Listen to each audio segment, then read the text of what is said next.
Hey everyone, welcome back to OCD Recovery's YouTube channel. I am out here at the park by my house. I am going to talk about a topic today that I think, every once in a while could use some much needed attention because unfortunately the information is still put around the internet, which really holds a lot of people back, and that is why Thoughts Are Thoughts doesn't work. I want to talk about, why Thoughts Are Thoughts as the primary form of OCD recovery doesn't supply any sort of philosophical depth like what we're usually looking for. So a lot of people ask me about what Thoughts Are Thoughts means, and they have people that say, well, no one's really telling me a thought is a thought.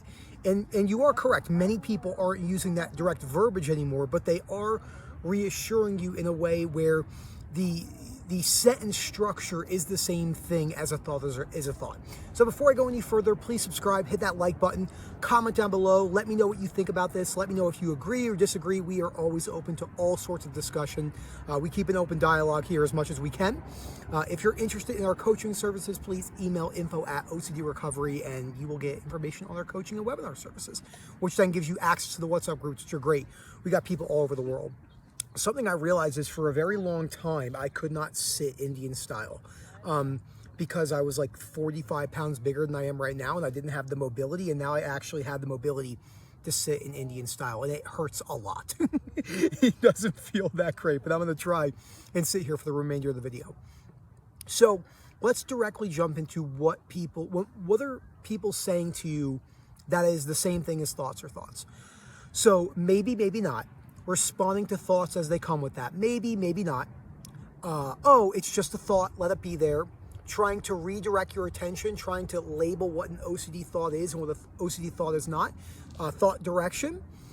All of these can be used in compulsive mantra sentences. They can be used in ways to escape the discomfort of the moment, whether you're experiencing chronic anxiety, chronic guilt, shame, depersonalization, and derealization. It's really important to highlight that those particular phrases and mantras, especially when used in that mantra repeated fashion, every time you're feeling discomfort, what you're doing is you're not giving yourself the ability to experience the discomfort. You're not giving yourself the ability to wear anxiety like an uncomfortable coat. You're not giving yourself the ability to change your belief systems. All you're doing is you're trying to redirect thoughts with mantras, which don't provide any sort of long-term benefit, because we see it all the time in all of the OCD community forums. It's been used for 30 to 40 years without any sort of long-term success. And the reason why we highlight this so much is because there is still we have a long way to go until unconditional self-life and other acceptance is the primary aspect of our journey. So let's use a practical example of where we go wrong or how I went wrong. Let's say you have sensory motor OCD. You can't just say a thought is a thought because you're going to breathe, salivate, swallow, blink. Your heart's going to beat until you die. So you can't just say a thought is a thought because you're scared of being stuck forever, the fear of fear. So we know Thoughts Are Thoughts does not touch the fear of fear. So the fear of being stuck forever, the fear of going backwards, and the fear of developing a new theme. It doesn't touch that. Now, I do want to stop for a second and talk about some of the benefits of Thoughts Are Thoughts. If it's used sparingly, it can help you create distance between sensations, but it's not unconditional self-life, other acceptance, nor are exposures. Many people will say to me, oh, exposures are unconditional self-life, other acceptance. They're not. You can expose yourself all day long to your harm-related fears, but if you still deeply believe that if you have the fear of losing control, and then harming someone and going to jail, no amount of exposures to documentaries is going to unlatch that in the way that acceptance would. It doesn't mean that exposures can't be used. We're just saying it's not going to give you the relief long-term that you're probably looking for. That is so key to cover. It's very, very, very important to cover that. Since many people are using Thoughts Are Thoughts, many people are using exposures as their primary tool. I know many people say exposures are the gold standard. They're not. We know they're not the gold standard from a practical standpoint. We see it all the time. People come in, I've done exposures, I've done this, I've done Thoughts Are Thoughts. All the big books, the big books on OCD recovery that have been around for 20 to 30 years that are still pretty mainstream are very superficial. They give you a minimal understanding about how OCD and anxiety-based disorders work, but what they don't do is they don't dive into any sort of depth. Philosophy and unconditional acceptance is the key. So right now, for an example for me, my legs are killing me sitting me like this. It's not fun. but I'm going to sit like this for the remainder of this video from a stoic perspective because I can handle that discomfort. That's how we actually apply this stuff. Learning how to be still, learning how to realize that we don't have to deflect thoughts as they come and go. This is really, really important. So now let's go into the second part of this video. So if thoughts doesn't work, well, then what the fuck do I do, right? That's what I get asked all the time. In despair and anger and resentment, what do I do? Why are so many people telling me this? The reason why many people are telling you this is because they've not experienced chronic OCD like I have, or like Rob, or like Momin, or our entire lives were debilitated. Does that mean they can't give good information? Of course not. Does that mean they understand it at the level we do? Never. They never will. It's not anyone's fault. It's just we have the experience that trumps all. And in this realm, people, when they listen to my sensory motor videos, for an example, they can relate to me in ways that many people can't. And that's something that can't be taken away. You can't just, I've heard people say, you know, I focused on my breathing for 4 minutes to give me sensory motor. That's nonsense. It's a dangerous statement and it makes no sense. So what do I do? What do I do? So let's say you're 6 months into taking your recovery seriously. So when I put my video games away, that was my biggest avoidance behavior. So if I'm not using thoughts, what am I doing? Well, let's look at my core fears. The fear of being stuck for the rest of my life was my big one. The fear of being fat and losing muscle, that was a big one with my body dysmorphia. The fear of not getting women, which was tied into my body dysmorphia. And then my other addictive behaviors. And those are the big ones. A lot of fear, conditional self-acceptance. Let's stick with the fear. So you can plug and chug any sensation. It doesn't have to be breathing, swallowing, heartbeat. It could be physical symptoms of anxiety or anything like that. How do you actually break that down? Well, number one, you have to learn how to disengage from trying to engage.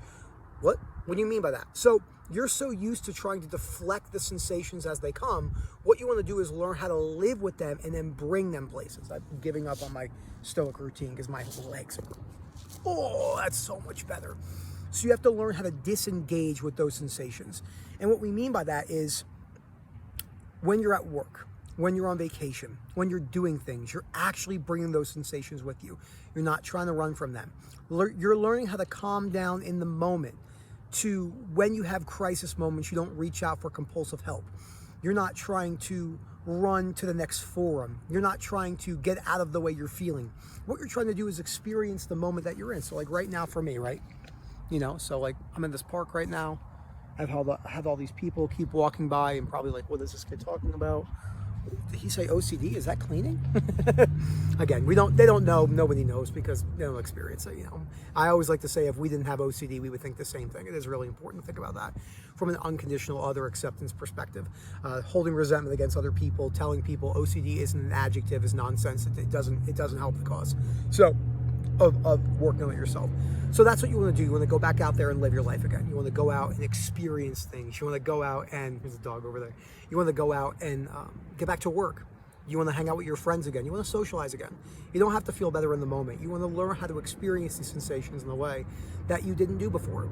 And then in time, when you learn how to experience these sensations, whatever they may be, and you understand the practicality of how OCD and anxiety works, which means you're going to have relapses. It's going to convince you in 0 to 100. You're going to have 9 months of feeling terrific, and then you're going to feel horrible. You're going to think you've made no progress. You're going to think your life's over.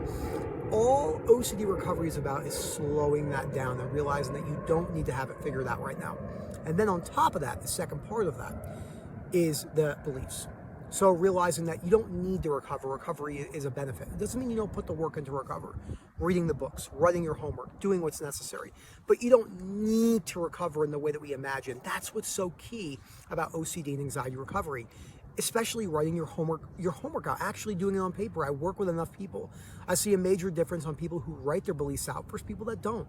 Realizing that life is about having fun and joking around, no resentment against other people, trying to make fun of yourself, make fun of yourself sometimes. I mean, I was hyper obsessed about my saliva for 3 years. It wasn't funny in the very beginning, but once I learned to disassociate with that in a way where I was like, oh, this isn't as bad as I thought. It's frustrating, but it's not 100% horrible. That's how I actually got to bring the fear cycle down. So the belief systems are key. You don't have to respond in the moment. That is the number one question I get asked from a sensation-based fear. How do I respond in the moment? And the way is you don't have to respond in the moment.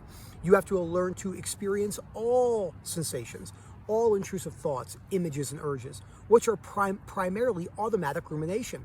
Many people come to me and they say, wow, I've never heard anyone explain rumination the way you guys do. And that's because rumination is not something that you could just bring down. If it was that simple, we would just do it.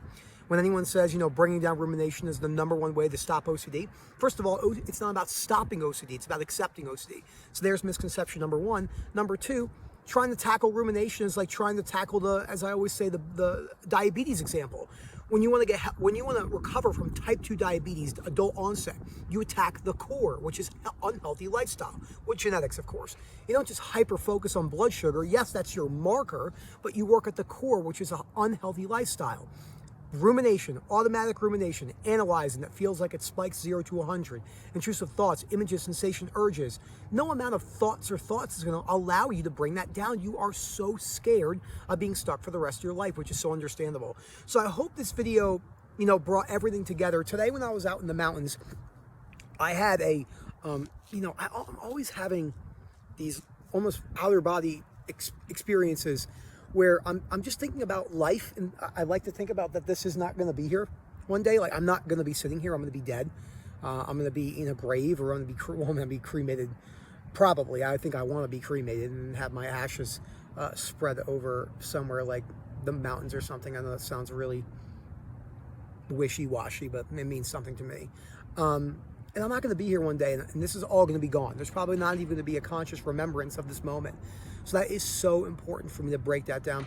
I hope you guys enjoyed this video. Again, if you want to interact below, please leave a comment. Go back and rewatch some of these videos in a non-compulsive way.